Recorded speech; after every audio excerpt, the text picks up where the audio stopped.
Welcome to another episode of the Balancing Hormones Naturally podcast, where we offer actions and steps you can take today to start balancing your hormones naturally.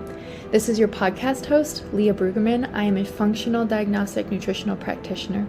I am honored and excited to be your guide on your journey to better understanding your hormonal health and how it affects your everyday life.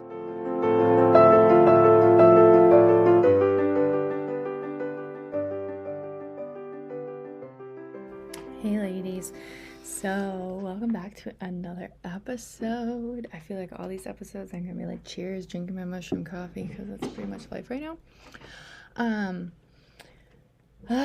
So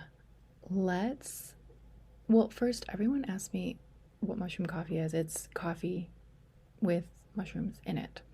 So I like using the spores, mushrooms with the coffee with mushroom spores, because it has a slow release of the caffeine, so you don't get that massive cortisol spike, which is really, really nice, and helps protect my adrenals, which, you know, pretty much you're toasted postpartum anyway, so the more protection and love you can give them, the better. So this episode is all about Killian's birth story and navigating postpartum and what I was doing to support myself hormonally, emotionally, minerally. Is that a word? Minerally? I don't know. And so if you don't like birth stories, just move along. I'm trying to think. I don't think it needs any sort of trigger warnings. It was a really good labor. So I think you're safe. Because if you're pregnant and you're getting ready to have a baby, I would highly recommend not listening to any not positive birth stories, because you want to protect your bubble. So definitely pay attention to that. But this was a really, really good labor. So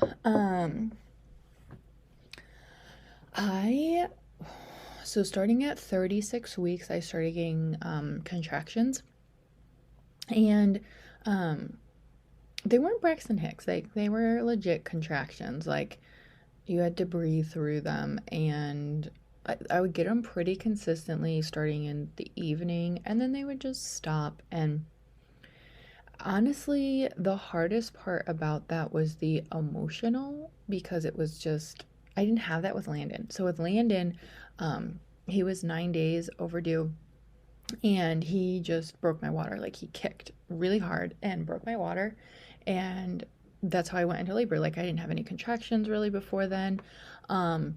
I hadn't had, like, I was only 1 centimeter dilated with Landon. So there was no like wondering, like, is he coming today? Is he coming today? It was just kind of hoping. But with Killian, I just kept having these contractions. And so I'm like, oh my gosh, like, what? It was just emotionally draining to just be like, are you coming today? Are you coming today? Are you coming tomorrow? Like, what's going on? I'm sure you can relate to this. So at this point, so during my pregnancy, I did pelvic floor therapy with Dr. Miller, which she's going to be coming on to share. She's been on already twice, but we want to come on specifically to talk about pelvic floor therapy during pregnancy, because you guys, night and day difference it made in my labor. Like, holy mackerel. So I have been doing that. So I've been doing my breathing exercises and with her.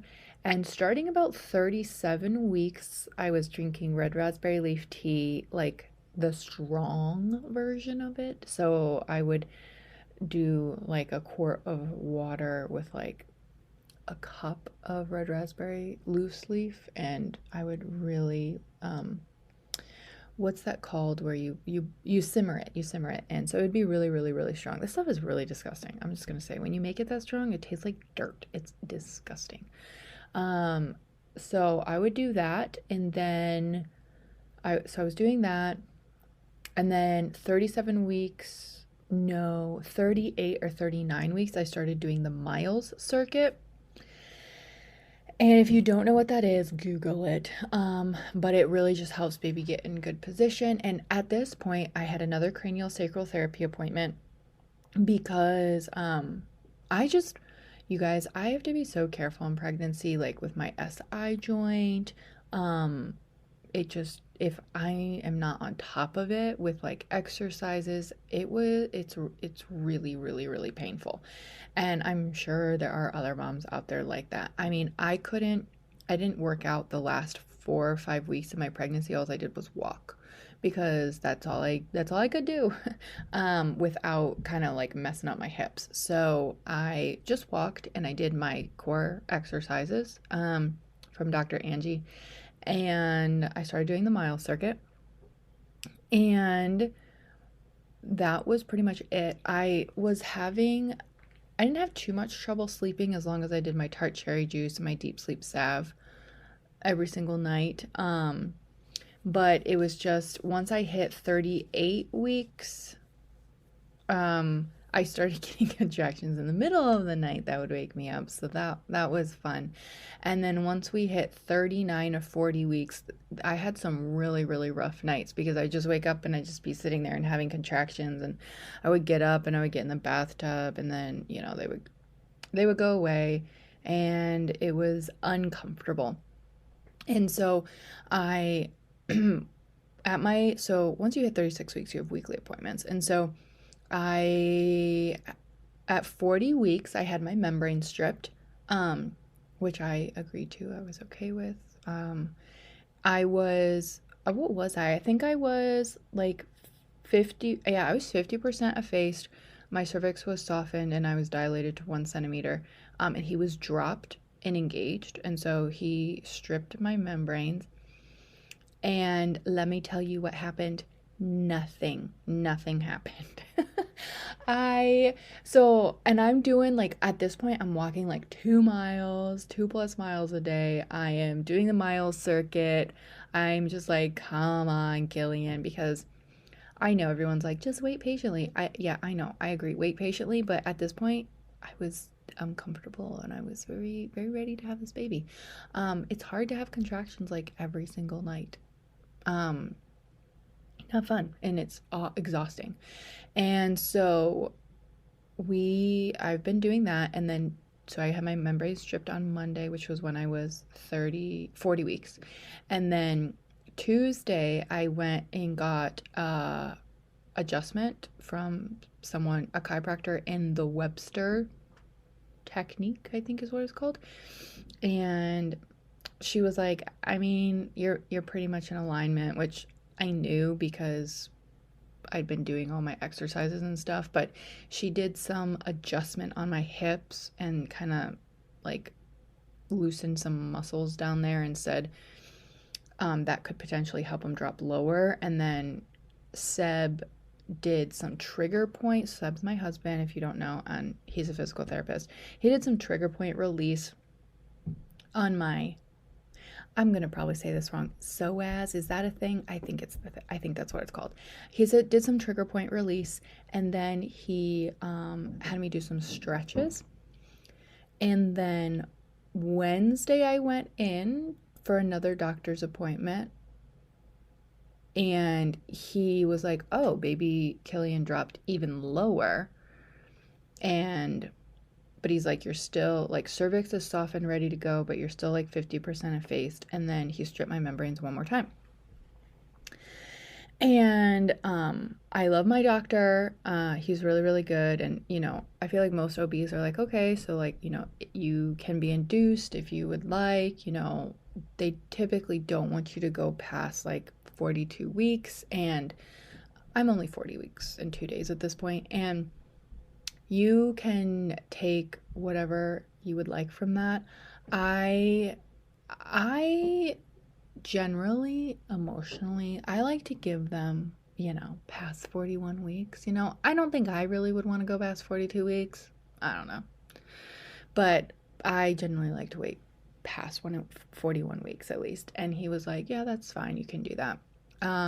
He's like, you can do whatever you want. He's like, I can give you my advice, but you can do whatever you want, which your doctor should say that. And so he stripped my membranes again, which I asked him to do. And okay, what then happened? So then I went home that night. Oh, this is funny. My car died. Okay, so I had Landon with me, and we stopped to get gas and the car didn't start. And I'm like 40 weeks pregnant. I'm so tired. I have a toddler in the back and the car won't start at the gas station. And I go up to this gentleman. I just like went around, I looked around and I found this older gentleman, you know, the ones that like are gonna think they're your dad. And I'm like, sir, I have jumper cables, but like, can you please jump my car? And he goes, yes, of course. And he comes over and I just died laughing like internally because he then proceeded to just like walk me through every step of jumping a car, and I loved it because I have no idea what I'm doing, and he did it for me, but he walked me through it. And then he's like, safety, you make sure that you never touch these two together. I was like, you're totally my dad right now. But anyway, he started my car and it was good. I think Landon and I got ice cream that day because I was just trying to enjoy all the little moments with Landon before we had another little baby. And so that night, I don't even know if I did the mile circuit at that point. I was just so tired, you guys. I did take a homeopathic remedy, and again, none of this is medical advice, and don't do any of this without talking to your provider. You want to be safe. I don't really believe in any of those like drink castor oil, do this, do that. Like your baby's gonna come when your baby's gonna come. End of story. I did all the things with Landon and like he didn't come until he was ready to come. So my goal was just like, let me prepare my body, like get my adjustment, do my stretches, do the mile circuit so that when he decides he's ready to come, my body is fully ready. So I don't think like the mile circuit like magically puts you into labor, even though I know some people say it does. So I took a homeopathic remedy, which is used a lot by midwives, where like if you are softened and your cervix is like 50% or past of being effaced and you're dilated a little bit, it can help your body do contractions, start contractions. But if you're not ready, like basically if you're not ready to go into labor, it's not going to do anything. So I don't know. I did take that, and but it wasn't the strong enough dose. Like you were supposed to take 200C and I didn't have 200C, so I took 30C. So I was like, this isn't gonna do anything, but I just took it anyway. And I started my nightly contractions. I don't think I really ate anything that night because I was not feeling well. I was kind of really nauseous. Got Landon to bed, and I went to bed. And then I woke up at midnight and I was like, oh my goodness, these contractions hurt. I was like, this is just not fair. I keep having all these nights of contractions and they never go anywhere. And I was like, this isn't going to go anywhere. And I got up and I was on the ball for a while and I started listening. Oh, I forgot to tell you what else I was doing. I was listening to these like birthing tracks. It was an app. It was, what's it called? Darn,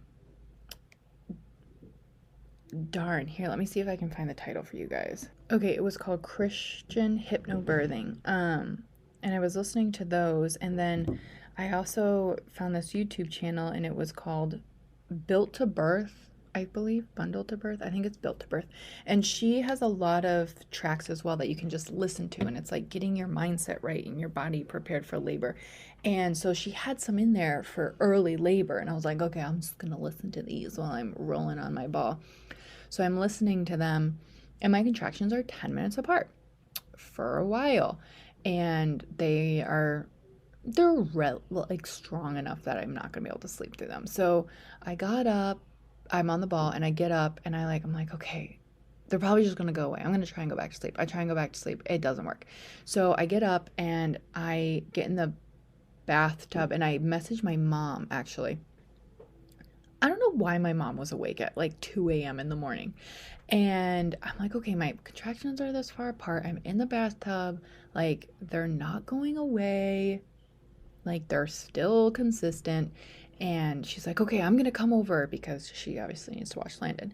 And I'm like, yeah, but I'm going to feel so bad if like you come over because they live 45 minutes away and then they stop and you drove all that way for nothing. And then I'm like, oh, my contractions are like 6 minutes apart. And they were a minute long. Not anything I couldn't breathe through, like, just whatever. And so mom's like, I'm on my way. And I'm still in denial. I'm like, everyone goes, when you're in labor. And I'm over here like, am I in labor? I don't know. Because with Landon, he broke my water. So I knew I was in labor. Like there was no guessing it. So at 3 or 3:30, I think I woke Seb up and I was like, mom's on her way. He's like, we're in labor. And I'm like, I don't know. I just don't know.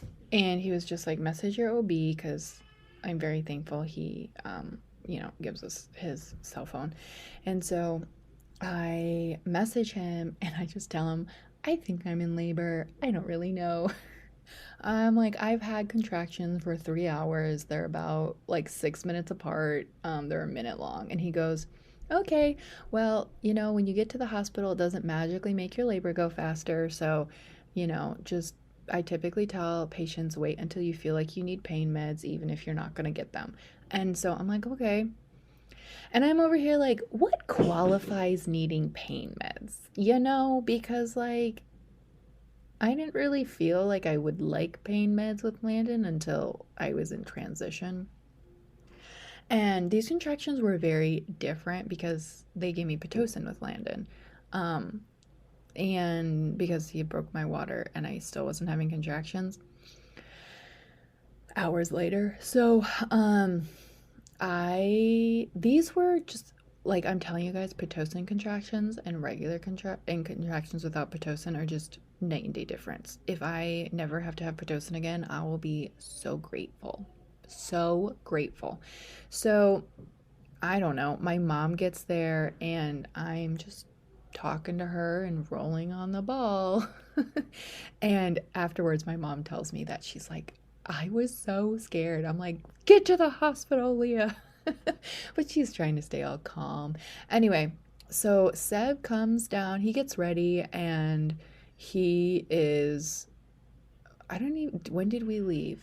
I think my mom got there about 4.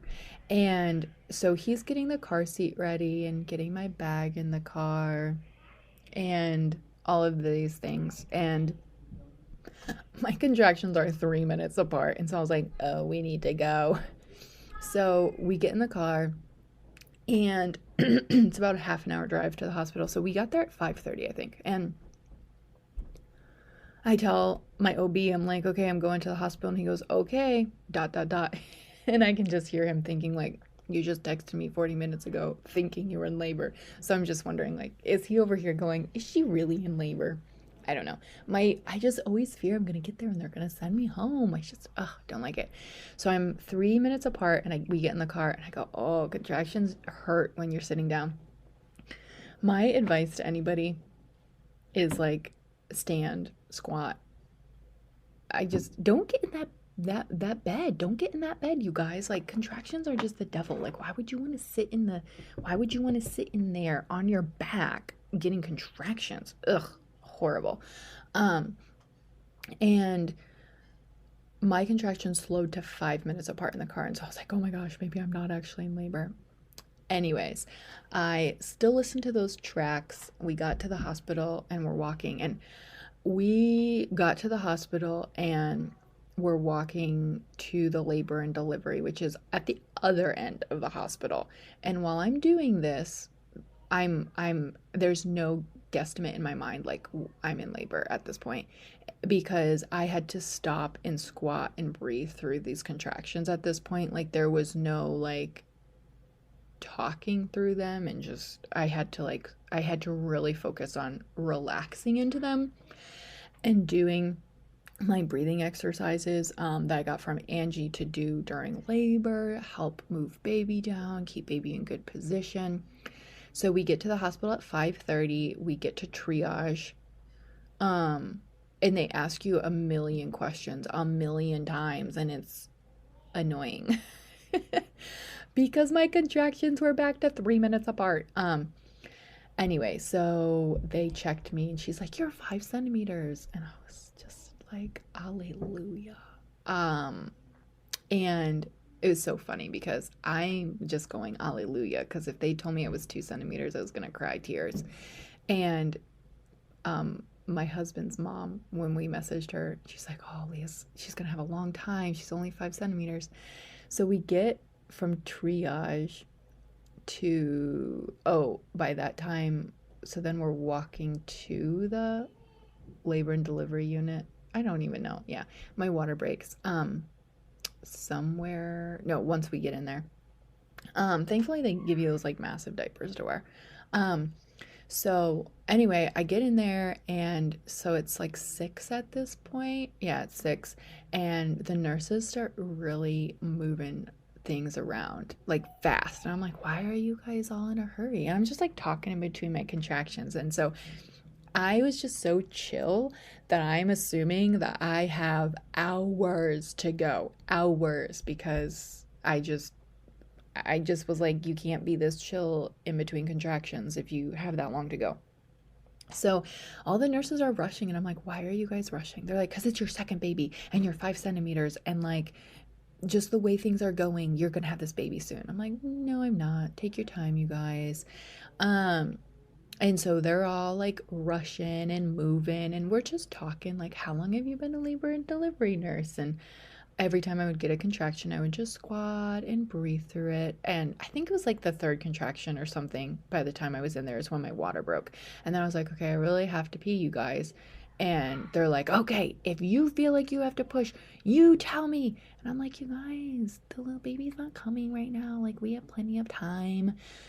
And I think 6, so I've been in there a half an hour. I don't know. I feel like time was flying at this point. My OB gets there, and we're talking, and he checks me, and I was 8 centimeters and like 75% effaced and all the way softened, and he was all the way down. And I was like, oh, that's awesome. I'm 8 centimeters. Like, this is cool. And so we get up, and then I started feeling like, when, if you have never had a baby, when you start getting ready to, before you get ready to push, you basically feel like you need to poop, be honest.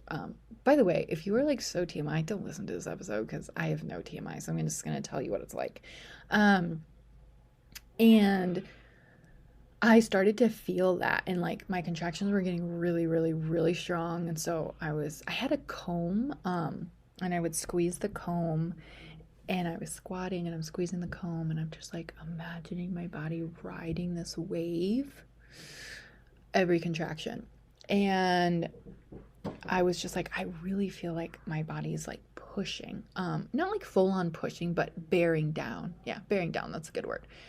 And I'm just going to pause this really quick to just be like, I'm so thankful for the education I got from my pelvic floor therapist and my OB, and just all of like the things I watched and learned before this, because my OB has, all of his patients have very short pushing times, because he's like, you don't push until baby's right there. You do what's called laboring down. And he's like, we'll walk you through that when you're at that point. He never walked me through it because we never got to that point. But I knew like gravity really helps, like squatting really helps, and I knew the positions my pelvic floor therapist had given me to help like open my pelvis and breathe that baby down and get him down. And I'm just so thankful for that, because I just, knowledge implementation so helpful.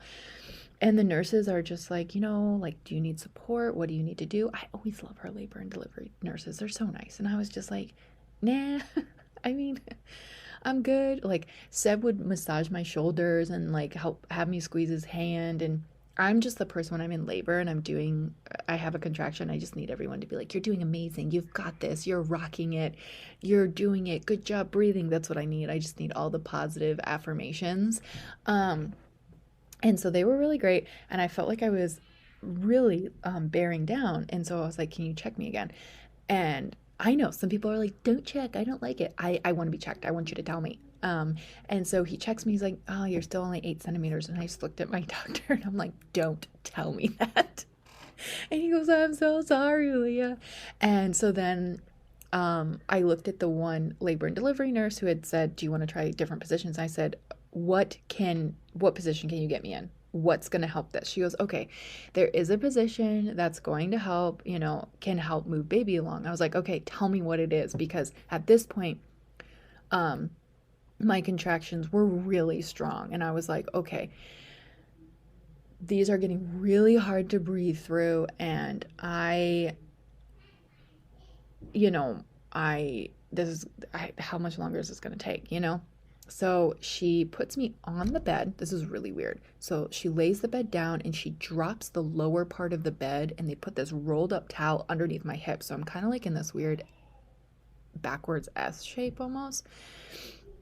I have one contraction there, you guys. One. And I just go, that is so painful. It's so painful. I'm like, I don't want to do this. And that's when I look at Seb and I'm like, I can't do this. This hurts so bad. And he goes, yes, you can. Remember those courses you took. And, at that point, he said that at that point, I just have like no filter. And I'm like, no, it's not working. Like the courses are not working. And so the labor and delivery nurse was just like, give me one more contraction in this position. And I was just like, I can't do this. I can't do this. But Seb's like, yes, you can. Yes, you can. Yes, you can. And so at this point, like my contractions were coming like a minute apart. They were so fast. And at this contraction, I said, he's coming. Like he is here. Like I feel him. He's here. And the nurse is like, oh, okay. Like, I guess I'll check you. They're all just kind of like, you just had one contraction. Anyway, so she checks me and she goes, oh, get the doctor in here. Like he was crowning already. He was literally right there. And my OB barely made it in, I think. So I had that contraction. They got him in there. I mean, it was 1 minute. They got him in there, and the next contraction, he was out, basically. I don't even remember pushing. Seb said that my doctor one time was like, push, but yeah, I don't remember the pushing part, really. My body just took over. So it was so funny because I went from 8 centimeters to him being out in 7 minutes.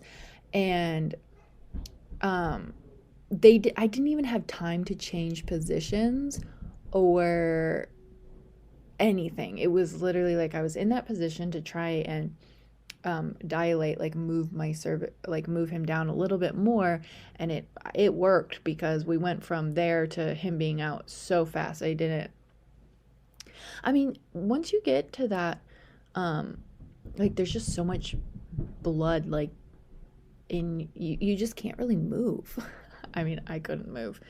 Anyways, so I am just so thankful for labor and delivery team because I feel like once I get to that point, like those last 7 minutes, and it was such a good labor, you guys, because the last 7 minutes were hard. Like they were really, really hard, but up until those 7 minutes, like such a doable labor, such a doable labor.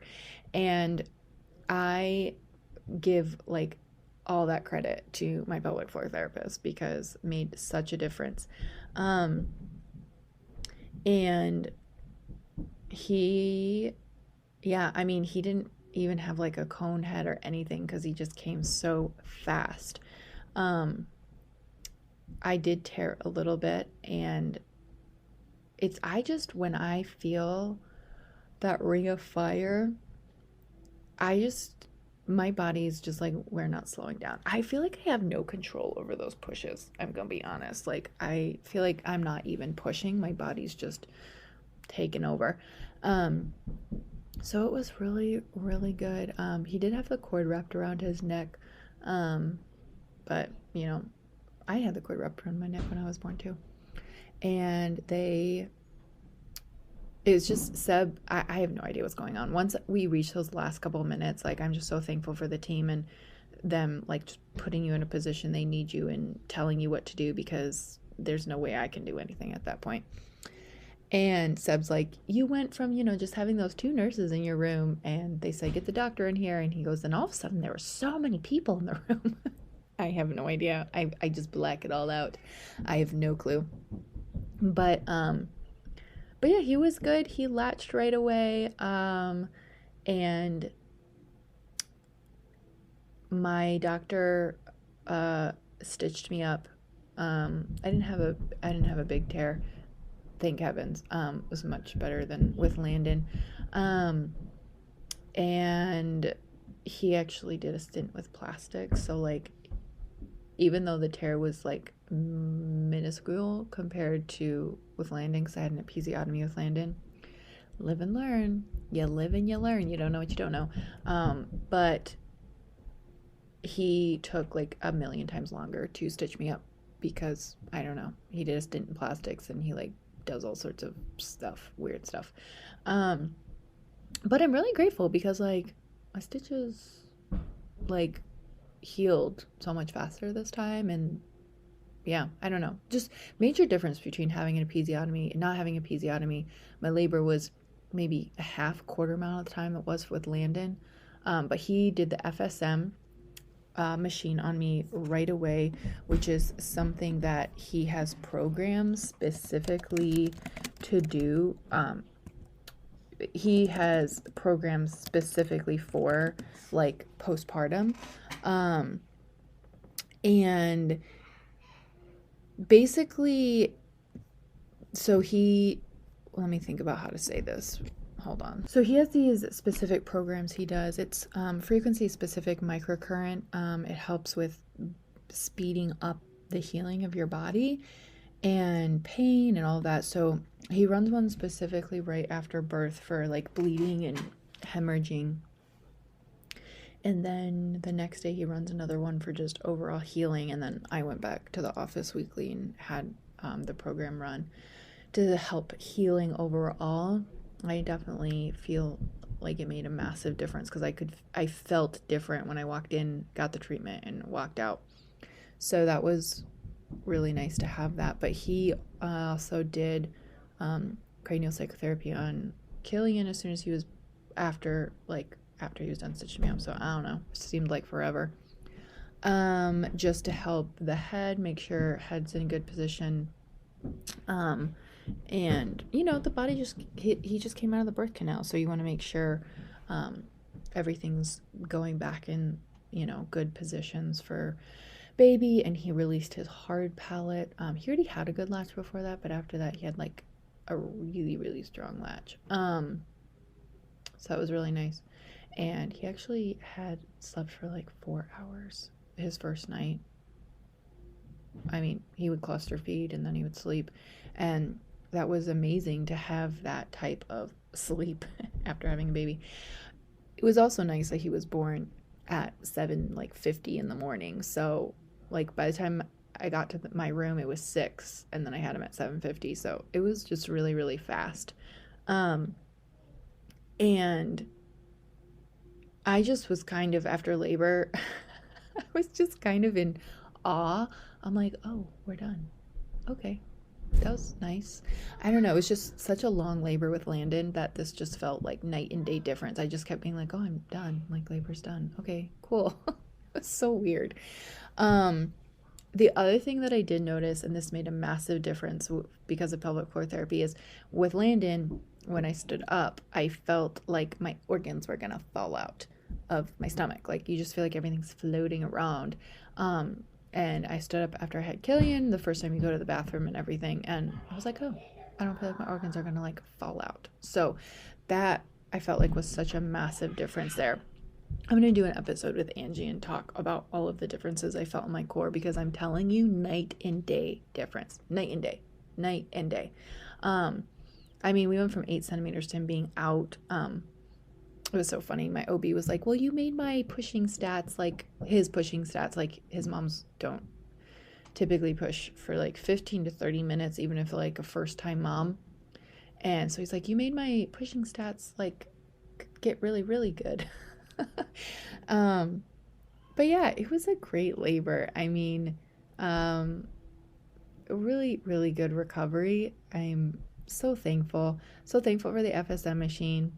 So thankful for the pelvic floor therapy that I got to do right afterwards. And then I actually sent my hair in for an HTMA like the next week. And then I got my personalized mineral supplements so I can start taking that. I also was taking beef organs. And what else? Beef organs. I did take Ned CBD, the hormone balance blend, help with minerals. I talked about this in the Black Friday episode, but I took leafy prana for like pain management, for engorgement. Life changing. I also drink electrolytes, like they're going out of season postpartum as well. And I really focused on blood sugar balance and getting nourishing foods and really watching for like overdoing caffeine. I don't want to overdo caffeine, even though you're like, I'm so tired and I'm not sleeping. He doesn't sleep very well, but he sleeps better than Landon. And what we finally started doing, which has been life-changing, is we put him to bed at 8-ish now. He kind of goes to bed at 8. And I pump before I go to bed, which is like 9:30, 10. And then I go to sleep in the guest bedroom, and Seb will sleep next to him like he's in his bassinet, and Seb will sleep in the room with him. And then his first wake up, Seb will give him the bottle that I pumped, and then I will get him with the next wake up. So because he was waking up every 2 hours, and I was just so tired, and you have to take care of another toddler. I'm like, oh my gosh, I'm starting to see double because I'm not sleeping. So that was really, really great, because I was getting like a 4-hour stretch. And then turns out, I don't know, he sleeps better with Leah not in the room, because there's been a couple nights he's made it like 8 to 2 or 8 to 3, which has been awesome because that's been a 7-hour stretch. So, and then Seb would give him his bottle at 3, and then he would wake up again about 5:30, and I would go in to feed him. So I was getting to sleep from like 11 to 5:30. I got that for 2 nights, which felt like a new human. So that was really great. He was really like cranky, like his stomach hurt, really, really fussy. We did another craniosacral therapy appointment for him, just for like the little valves aren't always like closed, intestines to stomach and all that fun stuff, esophagus, and that really, really helped. And I also cut out eggs and corn. Seem to be the culprits for him. So that really helped with his sleeping. And then, yeah, it's just, it's hard, postpartum when you're not sleeping and your adrenals are poopy. So just really supporting my adrenals with lots of good minerals, personalized mineral supplement, beef organs, not overdoing caffeine, sleeping when I can, asking for help. And we get outside. So we'll talk more about like the workout exercise portion when I talk with Angie, because it's just been so life-changingly different this time around. But that's what I've been doing, and it was such a great labor. So I'm really, really thankful for that experience. Thank you for listening to today's episode of Balancing Hormones Naturally. If you found this helpful, I would love for you to share it with a friend and post it on your stories and tag Balancing Hormones Naturally podcast so we can get this message out. You can find me on Instagram at Leah_BRUEG, and I would absolutely love to hear from you.